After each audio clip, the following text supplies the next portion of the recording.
Olá, boa noite a todos. Quarta-feira, dia de live aqui no nosso movimento Cuidar e Transformar. E hoje a gente vai contar com a presença do psicólogo Maurício. O tema da live de hoje é Pensando ou Envelhecer. Maurício já está por aí. A gente pensar como que a gente vai envelhecer. Maurício, mandei o convite.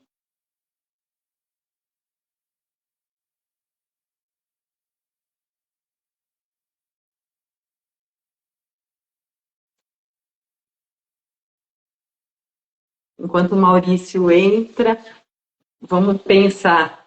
A gente já tá pensando de como a gente quer envelhecer, como que a gente está lidando com isso.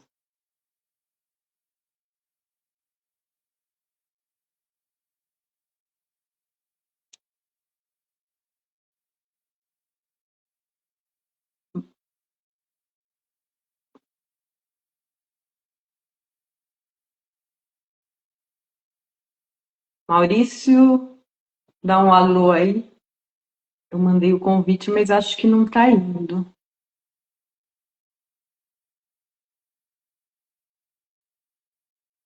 Vamos ver se agora vai.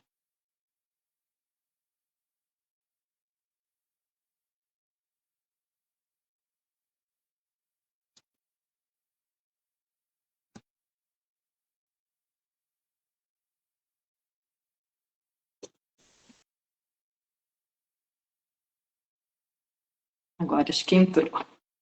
Boa noite, Maurício. Boa noite, Luciane. Boa noite para todo mundo. Um prazer imenso ter você de volta aqui com a gente, né? E falando principalmente desse tema, né, muito importante, né, do envelhecimento, como que a gente encara o envelhecimento e, e como que a sociedade, todo mundo cobra a gente, né, como a gente se cobra também. Então, hoje o nosso bate-papo vai ser bastante importante e, e é isso. O tema que a gente escolheu hoje é extremamente importante porque existe na cultura ocidental uma resistência tremenda em pensar e falar sobre envelhecimento como se o envelhecimento fosse algo feio, algo ruim e algo negativo.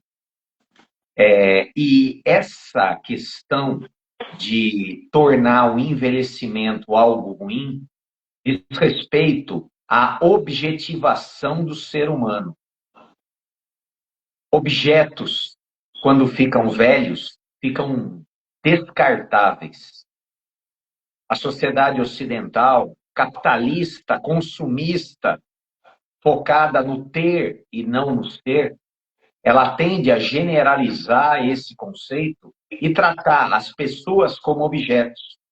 Então, um sujeito, quando atinge a sua maturidade ou a idade do seu envelhecimento, é natural que ele acabe absorvendo esses conceitos culturais e sociais e acabe se tornando alguém obsoleto, alguém inútil, alguém dispensável.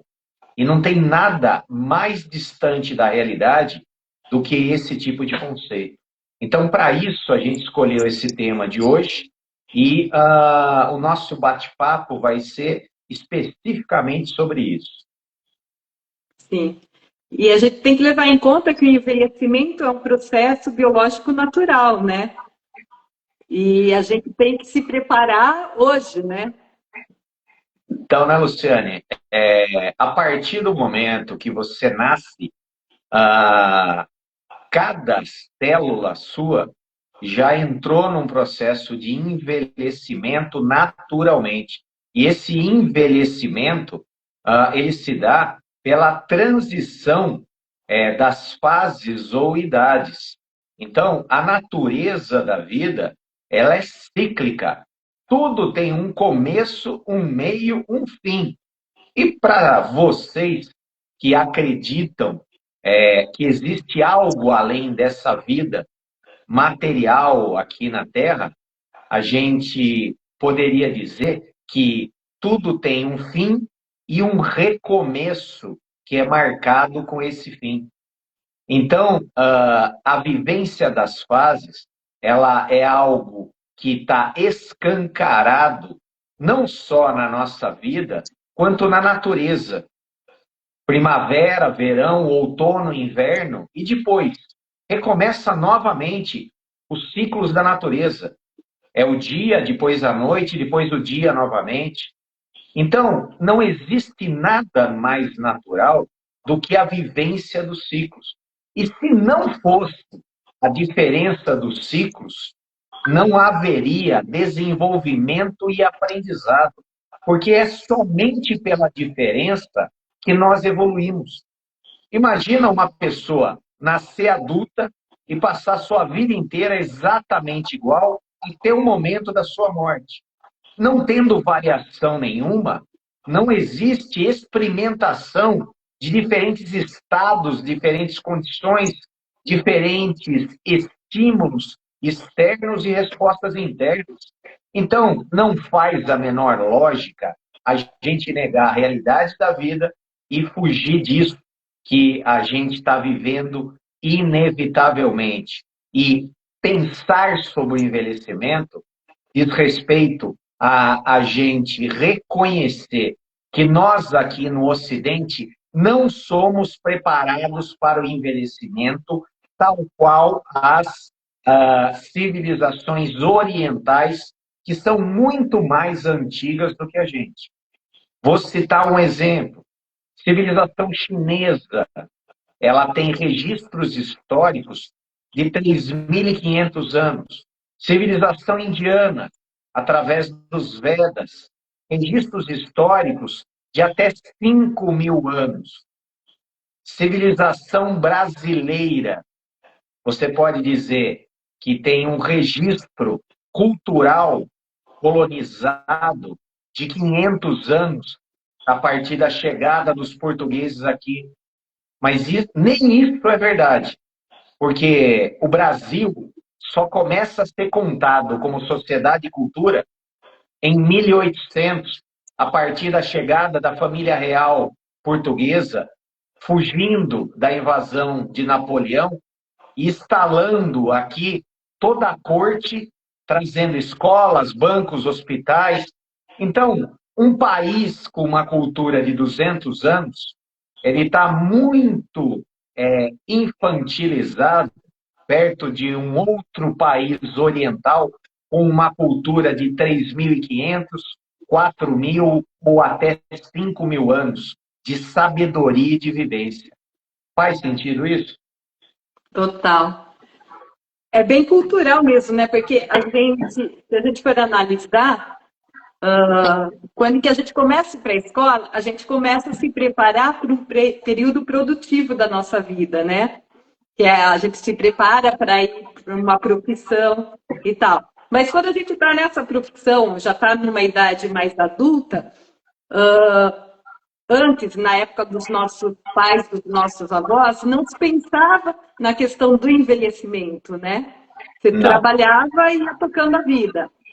E a gente veio de uma cultura que não prezava isso, né? Não se preocupava com o futuro. E agora acabou mudando um pouquinho isso, né? A gente já está enxergando a importância disso. E o tema de hoje, se pensar sobre o envelhecimento, ele, na verdade, ele aparece para mim com uma constatação que eu tenho aqui no consultório. Eu vejo uma quantidade enorme de pessoas que estão envelhecendo e não estão preparadas para o próprio envelhecimento. E eu vejo um número maior de pessoas que vêm me procurar aqui no consultório manifestando um sofrimento danado, porque não se prepararam para o envelhecimento dos seus pais. Tudo inevitável, mas não se prepararam.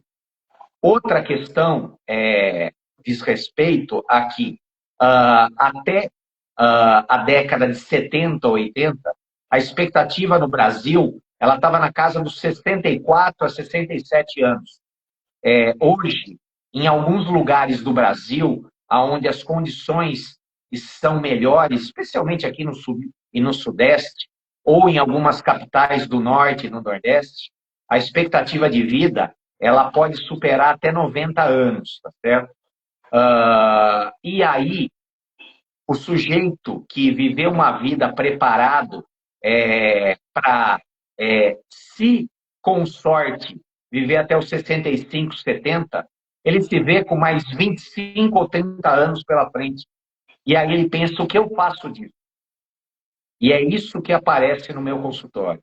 E sobre o que você disse, você está completamente correta, e é nisso que se baseia uma grande parte do sofrimento. Uma visão cultural, consumista e capitalista de uma sociedade aonde o valor do ser humano está em produzir. E a partir do momento que o sujeito se aposenta, ele perde a sua suposta utilidade e ele entra numa crise não sabendo lidar com essa nova fase que se inicia e que agora, com a expectativa de vida estendida, pode durar não 5 anos, mas 25 ou até 35 anos. Olha que interessante isso. E aí, quando um sujeito chega e fala para mim, eu estou com depressão. Por quê? Porque eu, quando era criança, eu comecei a trabalhar cedo, eu fui estudar para me formar e arrumar um bom emprego. Eu arrumei um emprego, constituí família, eduquei meus filhos e hoje eles já estão com as próprias famílias trabalhando. Hoje eu estou aposentado e a minha vida é um vazio. Eu sinto que eu não tenho mais propósito e sentido. E aí o que eu falo para esse sujeito? Eu falo que o valor que você tem não está na tua capacidade produtiva. A tua capacidade produtiva foi simplesmente uma fase da sua vida. Uma fase onde você ingressa no mercado de trabalho, cumpre um número de anos, contribuindo com a sociedade, com a sua mão de obra, em produtos ou serviços. E, terminada essa fase, você inicia uma outra fase. Uma fase de colher aquilo que você plantou, merecidamente. Mas, doutor, eu vou viver sem trabalhar?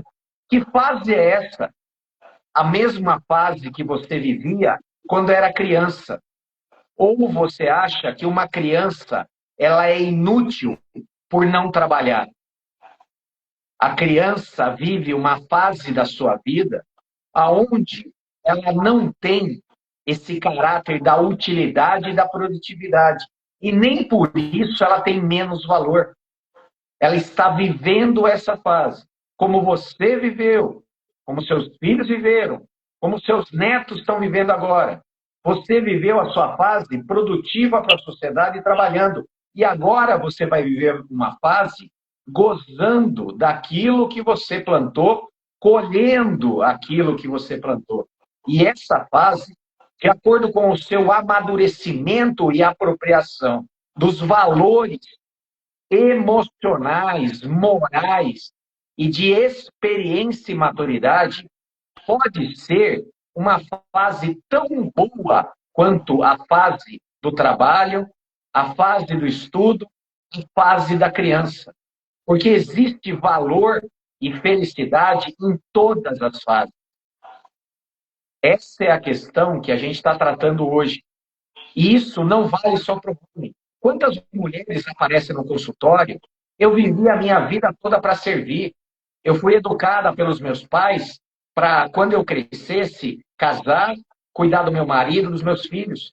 Agora os meus filhos saíram de casa. Eu não sirvo mais para nada. Meu marido já não precisa mais de mim. Para que eu estou aqui? Você está aqui para aproveitar a sua vida, para viver a sua vida, para colher o que você plantou, para buscar a sua felicidade, para agora fazer aquilo que você quer, não aquilo que você deve. Porque a fase do dever já passou. Agora é a fase daquilo que tem a ver com o seu desejo. E se você aproveitar direito, pode ser uma fase até mais prazerosa do que fases anteriores da sua vida. Tá claro isso? Sem dúvida. Aqui na minha vivência profissional, eu vejo bem isso de uma forma bem clara. Então, eu tenho dois grupos. Um grupo que é aquelas senhoras, na maioria das vezes, que acabaram perdendo o marido, que vivenciaram o luto e que entraram na terceira idade, entraram em algum lugar para poder viver uma velhice de uma forma mais saudável. E essas senhoras, às vezes, até falam, eu aprendi a viver depois que meu marido faleceu. Aí eu fui, realmente, hoje eu viajo, hoje eu jogo vôlei. Então, é um grupo de pessoas que olha muito positivo para a vida.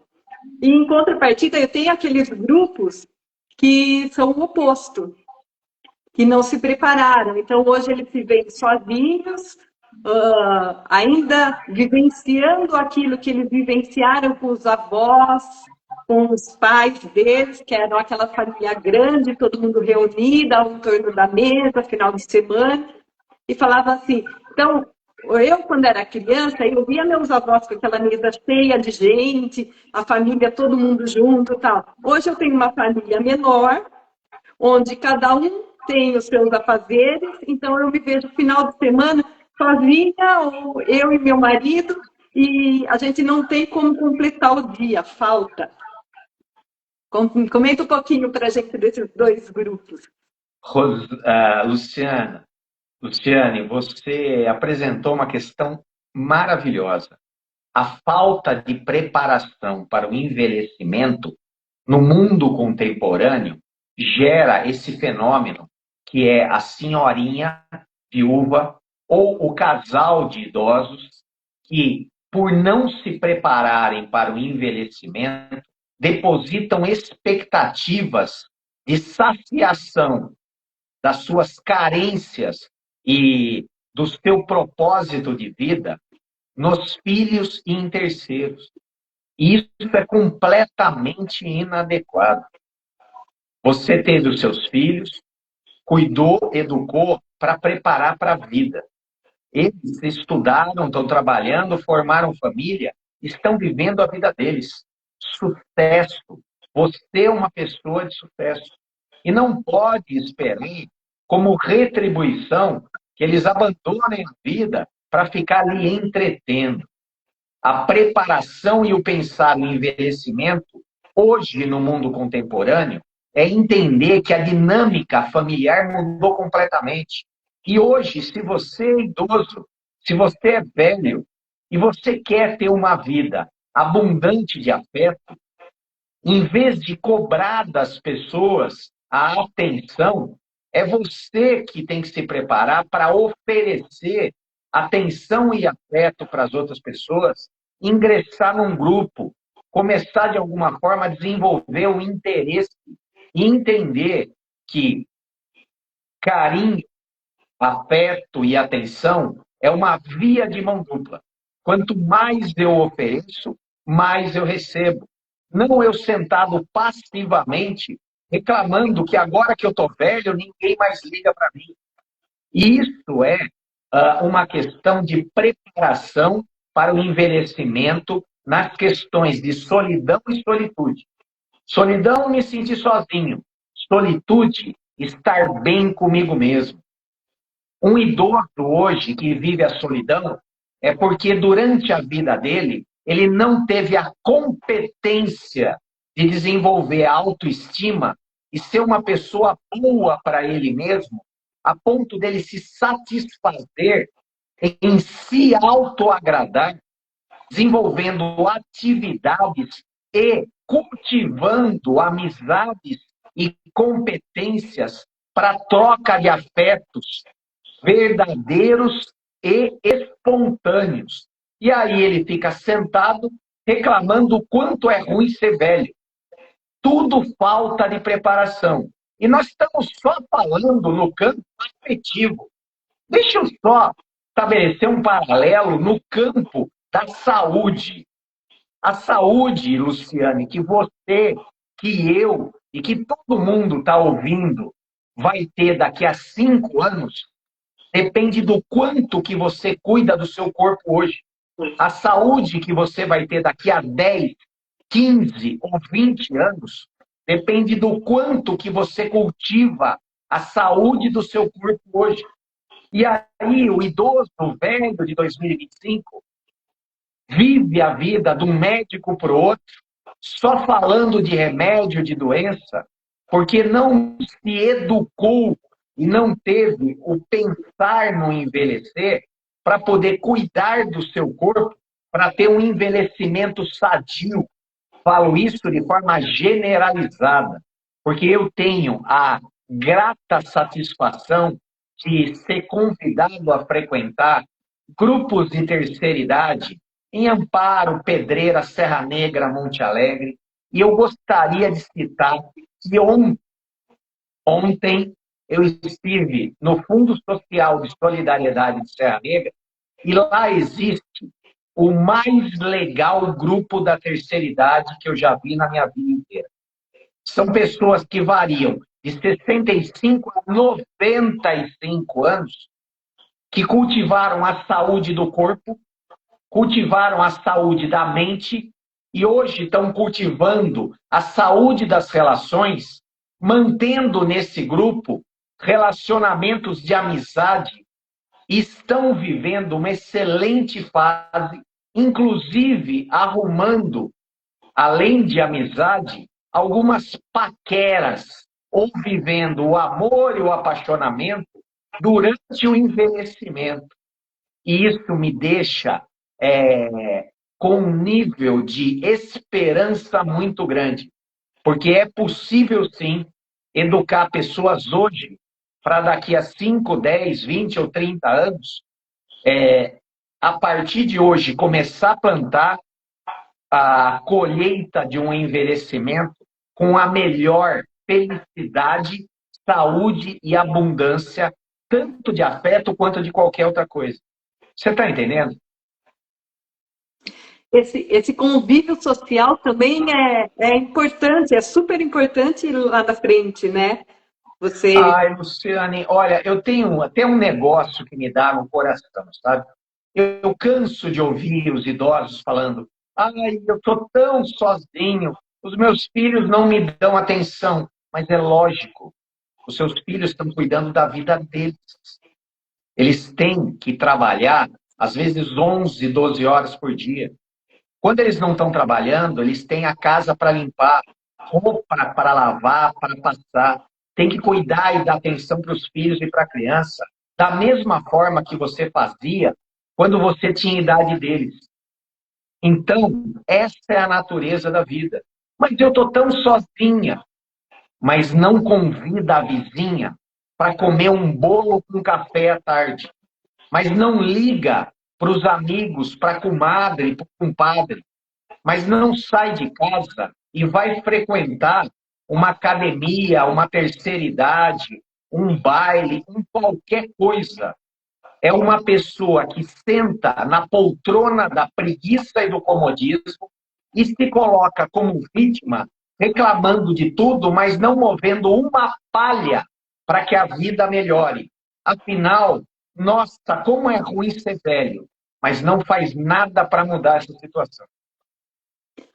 Maurício, deixa eu te perguntar uma coisa.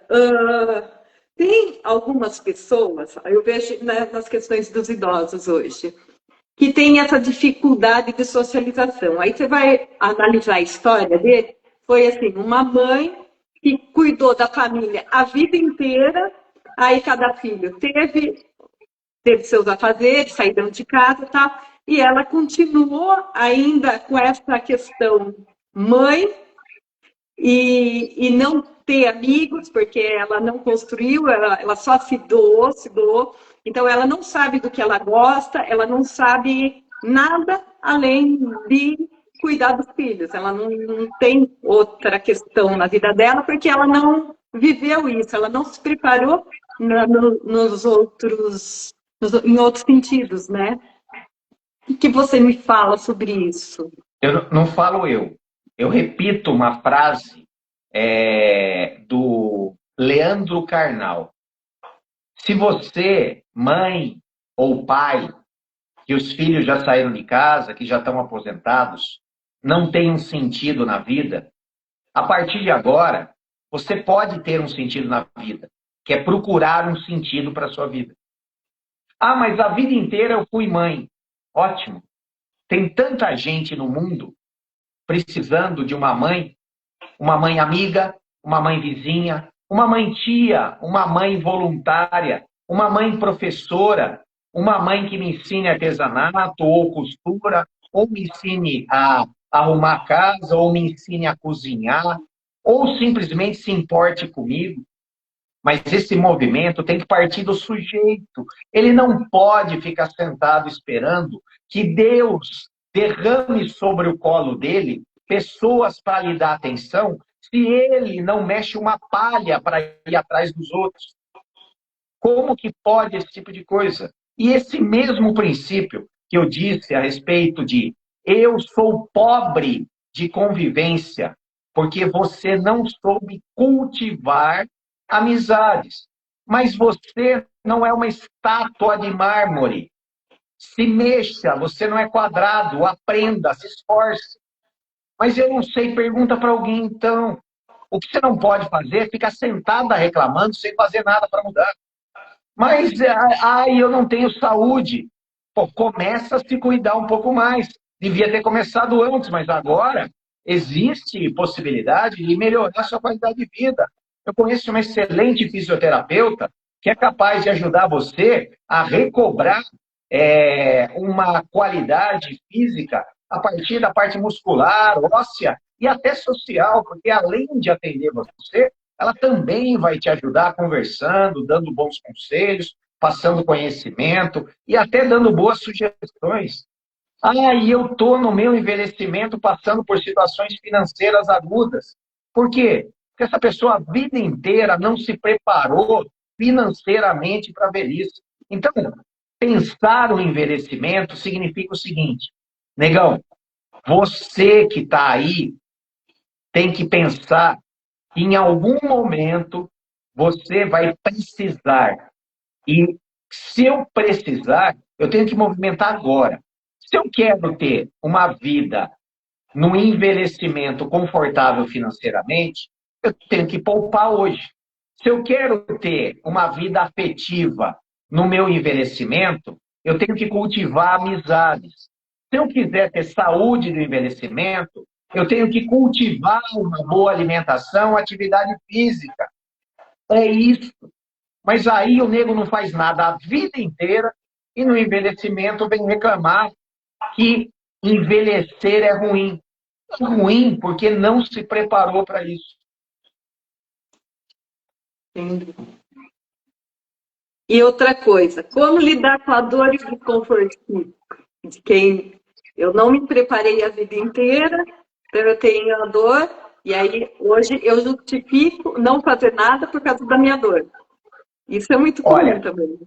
assim, desde que eu me lembro de ser gente, eu ouvia um ditado capacitista que falava desculpa de aleijado é muleta, tá certo? E bem mais velho, eu aprendi um outro ditado, que aí eu substituí, que é quem quer faz, quem não quer fazer, inventa desculpa. Então, nunca é tarde para poder aprender e mudar o seu comportamento. E se você não acredita, é uma escolha sua. Porque eu convivo com pessoas idosas na casa dos 70, 80, 90 e conheço até pessoas beirando 100 anos que, por não se esconder atrás de desculpas, fazem o que é necessário para poder ter uma vida com mais qualidade. Aí é a escolha de cada um. Você pode escolher pagar o preço do esforço ou você pode se esconder da vitimização e do coitadismo e viver reclamando, sentado na poltrona confortável da queixa e da reclamação. E eu costumo falar muito para os meus pacientes que, assim, o corpo ele é preguiçoso. Quanto menos você faz, menos ele quer fazer. E que quanto mais parado a gente fica, mais dor a gente tem. E o foco é maior na dor, né? Eu vejo assim. Olha, Luciane, essa máxima que você falou agora, que é uma verdade violenta, que você aplicou para a tua área de trabalho, eu vou aplicar para todas as áreas da vida, certo? As pessoas, e eu queria que vocês prestassem muita atenção nisso, e essa é a parte importante. As pessoas acham que elas têm que esperar ter vontade para fazer aquilo que tem que ser feito. Isso é uma mentira, uma falácia. Se eu for esperar ter vontade para fazer o que eu tenho que fazer, eu não faço nada. Nada. Porque a única vontade que eu tenho é ficar deitado no meu colchão ortopédico, assistindo seriados e comendo x-salada do McDonald's. Só que a minha vida não é isso. Eu não posso esperar ter vontade para fazer atividade física. Eu faço mesmo sem vontade. Eu faço por vergonha na cara. Eu faço por disciplina. Eu faço por um investimento na minha saúde no futuro.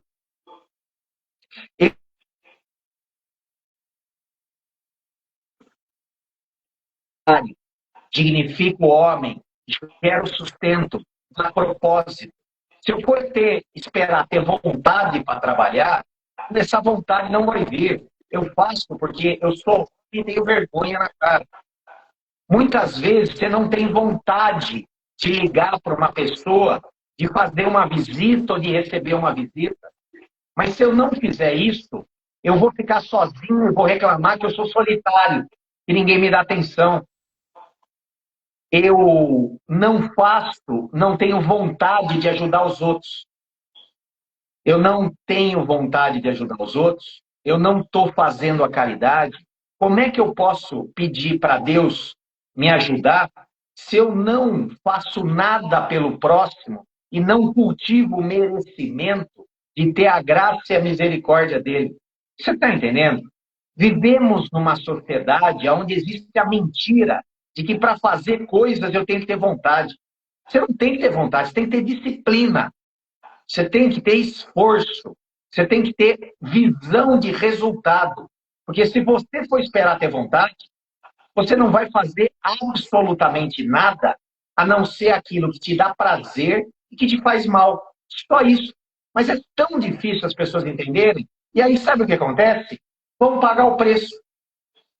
Velhos, doentes, velhos sozinhos, velhos sem dinheiro, velhos e velhos reclamões, mas que não cultivaram e não se esforçam para poder estar cultivando hoje. E eu falo isso de velho, mas é qualquer idade é a mesma coisa, certo? Isso que eu ia falar, que a gente, que nem antes eu odiava ir para academia. Essa é a palavra mesmo. Não tem coisa pior do que você ficar lá levantando o peso, olhando para uma parede. Mas assim, tudo bem, não gosto, mas comecei aí. Por obrigação, por obrigação. Me obrigando. Não, hoje eu tenho que ir, porque isso é importante, vai depender disso o meu futuro. Então, é você mesmo se obrigar. Não, preguiça aí hoje, tudo bem, tenha preguiça, mas vamos. E colocar um propósito, né? Você se enxergar bem lá na frente, né? E eu vejo já adolescentes que já não têm vontade de fazer nada, né? Não pratica esporte, não pratica nada, fica na frente da televisão, no celular. E aí a gente começa a analisar como que será o futuro dessa criançada, né? Desses adolescentes que não... Que nem a gente, quando era pequena, a gente ia para a rua, a gente subia em árvore, corria, brincava na rua. E hoje em dia? Qual que é o futuro dessas pessoas? O que eles pensam lá para frente? Até a matéria escolar educação física, consistia em atividade física. Hoje, a matéria escolar, educação física, ela é mesclada com aulas dentro da sala de aula. Então, até isso foi perdido. Luciane, você falou da parte física. Tudo que você planta hoje, você vai colher no futuro. Eu não tenho vontade de ir para a academia. Infelizmente, é muito possível que você, no futuro, vai vivenciar muitas dores. Eu não tenho vontade de trabalhar e poupar dinheiro. Muito provavelmente, você vai ter um futuro com carência financeira e com pobreza material. Eu não tenho vontade de cultivar amizades, de me esforçar para me relacionar com os outros. Muito provavelmente você vai ser uma pessoa sozinha, tá certo? Então, assim, o que você planta, inevitavelmente você vai colher. Um grande sábio, ele falava que a colheita é livre. Desculpa, o plantio é livre, mas a colheita é obrigatória. Esse sábio é o Chico Xavier. Sem dúvida. O Felipe colocou aqui, verdade, tiro foto todos os dias, mesmo sem vontade. Mas isso me faz mais forte, esqueço que tenho dor, preguiça, e o dia se torna melhor. Aí dá vontade de melhorar a cada dia. Perfeito. Cada pessoa vai procurar alguma coisa que lhe desperte um desejo. Mas como que eu faço, Maurício? A quantidade de idosos que vem no meu consultório e fala assim, eu não sei do que eu gosto, eu não gosto de nada, eu não tenho hobby. Procura. Vai fazer uma aula experimental de yoga. Vai fazer uma aula experimental de cerâmica. Vai fazer uma aula experimental de dança. Vai fazer uma aula experimental de fotografia. Uma aula experimental de música, de pintura. Vai cultivar uma plantinha. Vai cuidar de um animal. Vai fazer um trabalho voluntário. Experimenta. Saia da onde você está e experimenta. Maurício, eu já experimentei tudo e não gostei de nada. Então você, meu querido, é um puta de um chato que merece ficar reclamando da vida. Porque é impossível que você, tendo experimentado tudo, não tenha gostado de absolutamente nada. Então, provavelmente, o que você gosta mesmo é de reclamar e encher a paciência dos outros com reclamação e queixa. Porque qualquer pessoa que vai experimentar alguma coisa de bom ela vai achar. Alguma coisa de divertido, alguma coisa de prazeroso.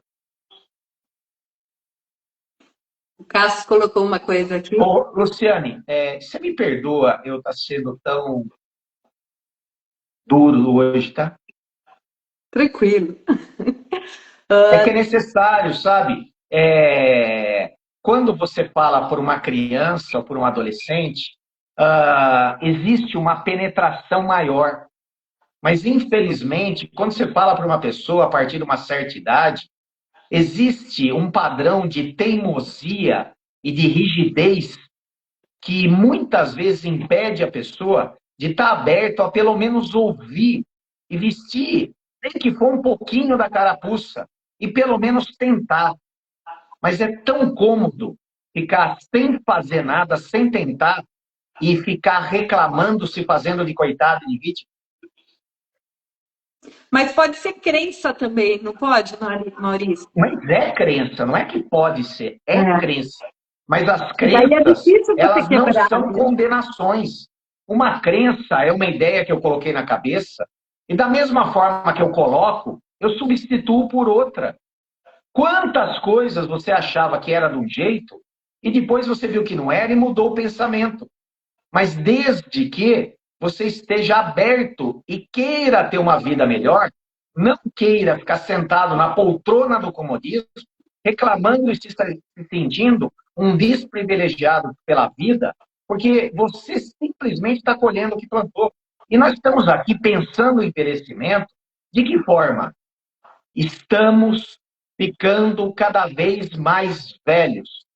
E se a gente não se preparar, o nosso envelhecimento vai ser ruim, sofrido, solitário e pobre, e doente, com dor.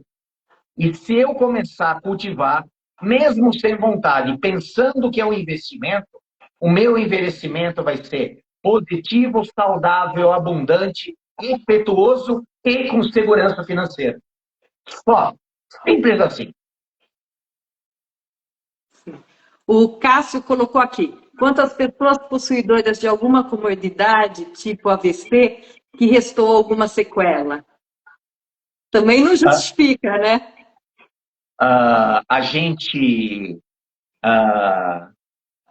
um dos primeiros pacientes que eu atendi na minha vida profissional é um sujeito portador de tetraplegia. Ele mexe só do pescoço para cima e o dedo indicador da mão direita. E esse sujeito,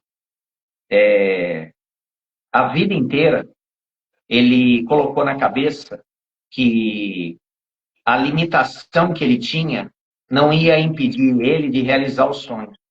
E eu tive a grata satisfação de ajudar ele, acompanhar ele por vários anos e ver cada uma das vitórias que ele teve. E com isso eu aprendi que a vida diz respeito a gente fazer o melhor jogo com as cartas que a gente tem. Limitação todo mundo tem. Não existe ninguém que não tenha deficiência. Vou ser mais específico. Não existe ninguém que não tenha deficiências. Porque deficiências diz respeito à condição humana. O contrário de ter deficiências de ser humano é ser perfeito. E perfeito só Deus. Então, independente da minha deficiência, eu vou ver o que me é acessível e dentro dessa acessibilidade eu posso escolher fazer o melhor com isso que eu tenho ou posso escolher desistir, me lamentar, me vitimizar e me alimentar de um tipo de afeto que é sentir dó de mim mesmo. Tudo é uma escolha na vida. Eu, que gosto muito de gente, que tenho por escolha profissional cuidar de pessoas, gostaria muito que todo mundo tivesse o desejo de a cada dia se esforçar um pouquinho para ser uma versão melhor de si mesmo. Mas se a pessoa se esconder através do vitimismo, do comodismo ou de qualquer desculpa esfarrapada, essa pessoa ela vai viver aquilo que ela escolheu. E quando eu falo isso, eu entendo perfeitamente que existem limitações maiores ou menores, mas existe também força de vontade maior ou menor. E se você quer exemplo de superação, me manda uma mensagem que eu te mando pelo menos 30 exemplos de pessoas que têm deficiências gravíssimas e que fizeram uma escolha por não se entregar e estabelecer a melhor superação de acordo com os recursos que ainda lhe restam.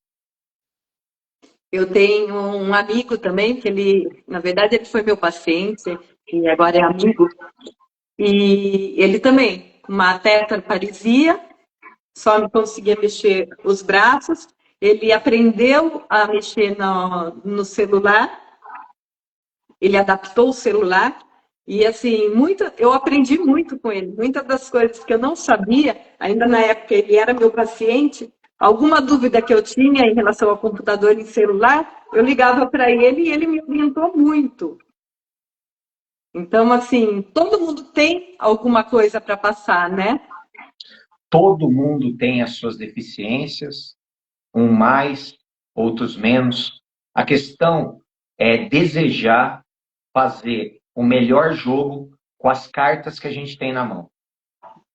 Eu vou dar um exemplo, que a gente está fugindo do tema envelhecimento, mas Christopher Reeve, o Superman dos filmes da década de 80, ele, aos 46 anos, ele estava no auge da sua vida.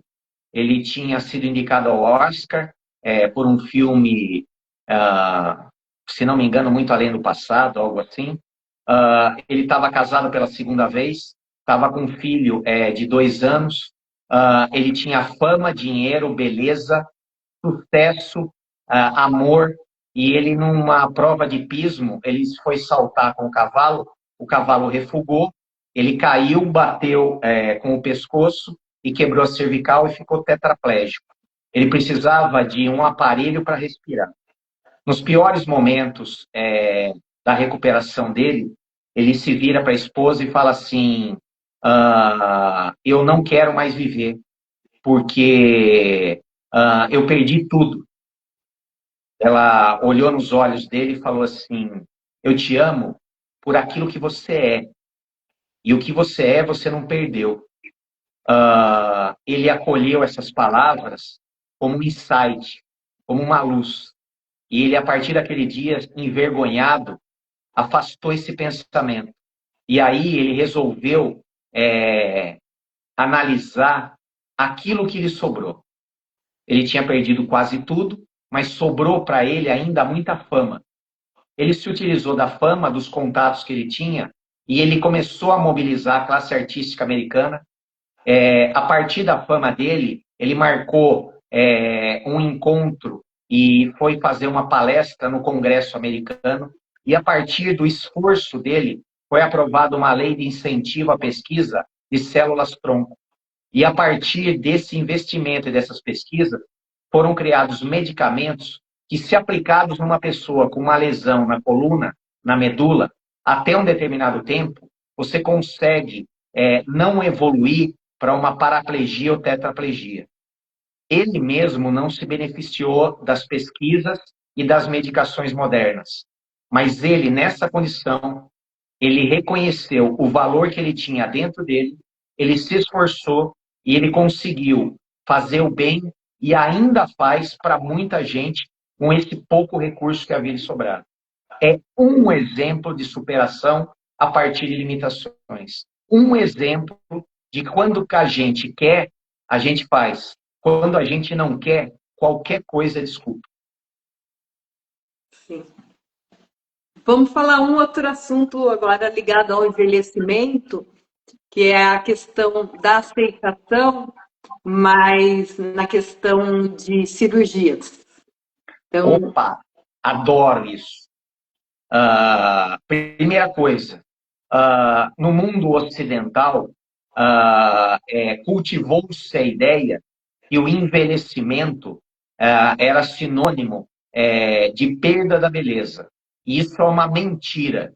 Existe beleza em todas as idades, porém, belezas diferentes. Afinal, o conceito de beleza é subjetivo.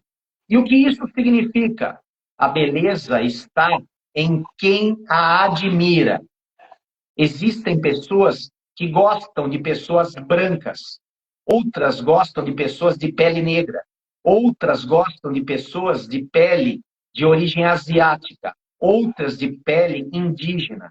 Existem pessoas que acham bonito pessoas obesas.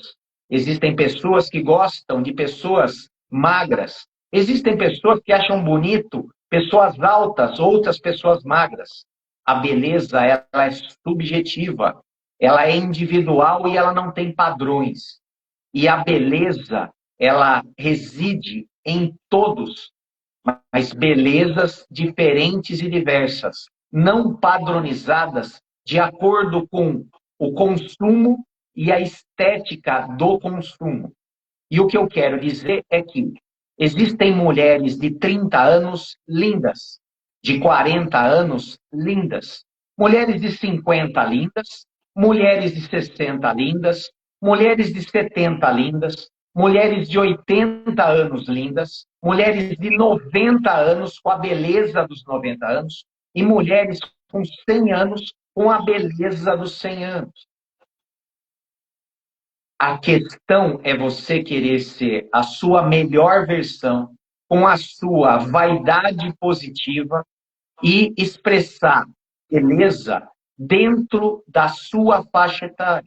E aonde está o erro? eu, na casa dos quase 60, querer ter a beleza de um homem de 30. É uma concorrência desleal, porque são padrões de beleza diferentes e observações de beleza diferentes. E o que a sociedade vende é a mudança estética com facilidade a partir de um preço, movimentando um mercado e produzindo a falsa impressão de que você pode resgatar uma beleza de uma idade que não está dentro da sua faixa. Então, eu não vejo mal nenhum em cirurgias estéticas, seja do corpo ou da face, do rosto, desde que elas sirvam para autoestima e para melhoria num padrão realístico de beleza, aonde você quer ser a melhor versão de você mesmo dentro da tua faixa etária. Nunca buscar um rejuvenescimento artificial, porque isso leva a adoecimento mental, que nós chamamos de dismorfia corporal. É a dificuldade de se enxergar belo, por mais belo que você seja, aos olhos dos outros. Uma questão que eu vou colocar aqui. Eu sempre, antes da pandemia, eu pintava o cabelo. Essa questão assim do cabelinho branco aqui, eu não aceitava muito, tá? Mas assim, era uma coisa que me incomodava muito ter que a cada mês ir lá e retocar a pintura. Quando que entrou a pandemia, eu falei assim, não, agora é minha hora, eu vou deixar o cabelo crescer e ficar natural. Vou assumir meu cabelo branco, porque eu tinha visto uma paciente, que é minha amiga, que ela estava com o cabelo branco e eu achei ela linda. Assim, falei, nossa, como que tá lindo o seu cabelo e tal. E aí eu falei assim, acho que eu vou deixar o meu também para ver como que ele vai ficar. E eu deixei. E quando que voltou o convívio social, tá? Então, muitas vezes eu estava em algum barzinho, tal, ia para o banheiro, várias mulheres vinham para mim e falavam assim, nossa, seu cabelo tá lindo, é natural? Você deixou ele natural mesmo ou você fez mecha, você fez alguma coisa? Eu falei, não, é natural. Ela falou assim, sabe que eu adoraria, mas assim, eu não sei como que vai ficar. Então, existe ainda uma cobrança da sociedade em cima da estética da mulher, né? Então, a mulher, para ser bonita, se ela deixa o cabelo ficar branco, é sinal que ela está envelhecendo. E mesmo assim, em questão de namorados, alguma coisa assim, também, a princípio, eles também achavam estranho, né? Nossa, mas você não vai pintar o cabelo e tal? E assim, eu me assumi, eu gosto do meu cabelo assim. Então, não vou. Aí, assim, com o tempo, eles falam assim, meu, seu cabelo tá lindo, ficou super legal. Tal. Então, até eles iam acostumando, porque essa pressão que existe sobre a mulher é muito forte, né? Luciane, e a minha opinião sobre isso, ela é concordante com a sua. Ela é concordante, resumidamente, da seguinte forma. Se você pinta o cabelo para você, eu te apoio 100%. Mas se você pinta para agradar os outros, reveja esse conceito. Se você deixa o seu cabelo branco para te agradar, porque você gosta e acha bonito, eu te apoio 100%. Mas se você faz isso pelo outro, eu já tenho restrições. Porque nem Jesus agradou todo mundo. Se eu viver a minha vida pautado em agradar as outras pessoas, eu estou me violentando, diminuindo a minha autoestima, me colocando na dependência da aprovação do outro e sentindo cada dia mais inseguro e precisando cada vez mais de compensações. Então, essa é a minha opinião. Sim. Maurício, a gente está acabando, mas ainda queria levantar um assunto aqui, que até vou começar comentando a respeito da minha nona. Minha nona, ela morreu com 107 anos. E uma coisa assim que ficou muito claro, ela sempre colocou propósito na vida dela. Então, assim, eu não posso morrer antes do tal neto se formar, eu não posso morrer antes de tal neto casar, eu não posso morrer antes, a filha dela teve Alzheimer, e daí ela acompanhou toda essa questão, então aí o último ponto que ela colocou de propósito é que ela não poderia morrer antes da filha dela, da santinha dela, que ela chamava assim, não posso morrer antes da minha santinha. Aí quando que a minha avó faleceu, aí meio que aí ela não colocou mais propósito e daí logo ela foi. Eu gostaria que você comentasse essa relação do propósito e a importância para o envelhecimento. O propósito e o sentido é o que dão direção na vida. A nossa alma, ela se alimenta de propósito. E a falta de propósito e de sentido na vida, ela deixa a nossa vida vazia e superficial. E a nossa vida vazia e superficial, ela se apega a coisas superficiais, a prazeres imediatos, a comodismo, a preguiça, a medo, a insegurança, a vícios, sejam eles quais forem, tudo de forma compensatória. Não existe nada mais importante do que um sentido e um propósito. Quem tem um porquê viver, suporta qualquer fogo. Essa é a frase de um grande filósofo chamado Viktor Frankl, que sobreviveu ao campo de refugiados nazistas de Auschwitz, cujo livro é um best-seller mundial chamado O Sentido da Vida. Então, o que você disse é uma verdade muito grande e o que a gente propõe é sempre uma busca de sentido de propósito. E esse sentido de propósito, ele muda durante o decorrer da vida. Quando uma pessoa fala que a terceira idade é a melhor idade, eu falo que não. A melhor idade é a idade que você tem agora, desde que você viva a sua vida e aproveite bem ela, cada momento, cada minuto. Não é a terceira idade que é a melhor idade. Ela pode ser se você estiver aproveitando bem. A melhor idade pode ser a infância, se você viveu bem a sua infância. A adolescência, se você aproveitou essa fase. A sua fase jovem, quando você fez tudo o que tinha que fazer como jovem. A sua fase adulta era a melhor idade, quando você fez tudo o que um adulto faz e se realizou.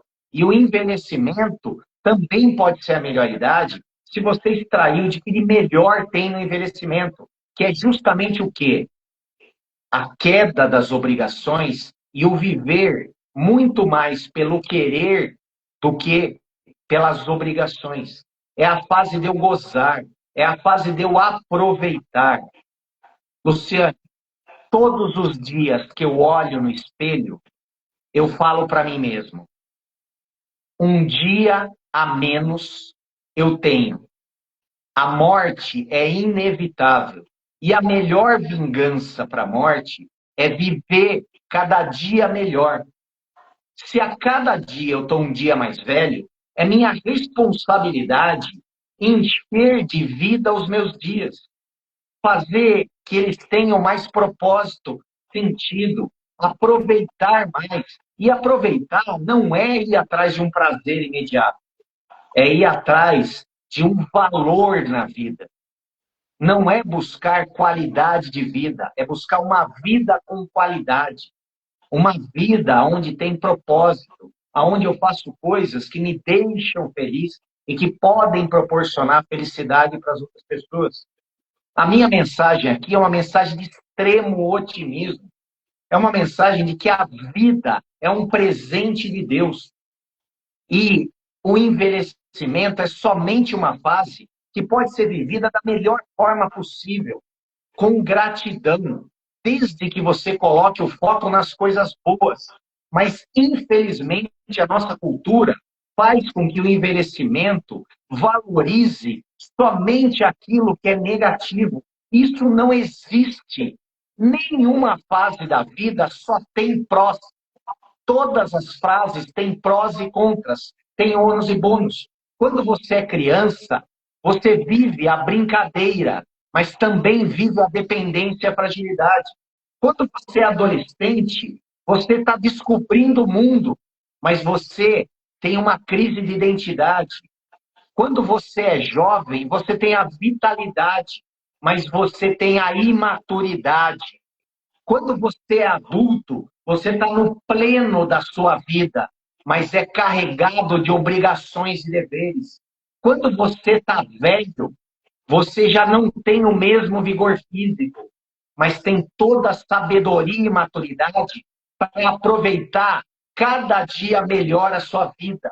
Então, aproveite, em vez de ficar reclamando daquilo que perdeu, agradeça e use aquilo que você ganhou, que é a experiência de ter vivido uma vida inteira. E em vez de esperar que as coisas caiam no seu colo ou te deem de mão beijada, vá você atrás daquilo que está lhe faltando. Porque isso pode ser o propósito que está te faltando na vida. Tá ótima a mensagem final ou você precisa de mais alguma coisa? Perfeita. Acrescentou muito para todo mundo e a live vai ficar gravada. Certeza? E eu gostaria de agradecer muito a sua presença, agradecer a todos que participaram, né? E contribuíram um pouquinho aí. E quarta-feira que vem a gente está de volta. Agradeço a todos. Peço perdão pela intensidade das minhas colocações, mas humildemente, sinceramente, eu queria de coração que todas as pessoas hoje pudessem se apropriar do compromisso de cultivar, a partir de agora, um envelhecimento pleno. E você que está vivendo o seu envelhecimento, entenda que, enquanto a vida, há oportunidades de felicidade, de abundância e de crescimento. Não tem ninguém tão velho que não tenha nada para aprender, nem nada para mudar, desde que abra mão da rigidez cognitiva. Perfeito? Desejo a todos uma excelente semana, fiquem todos com Deus e até o próximo mês. Obrigado a Luciane, obrigado a todos vocês que estão assistindo a gente. Até a próxima.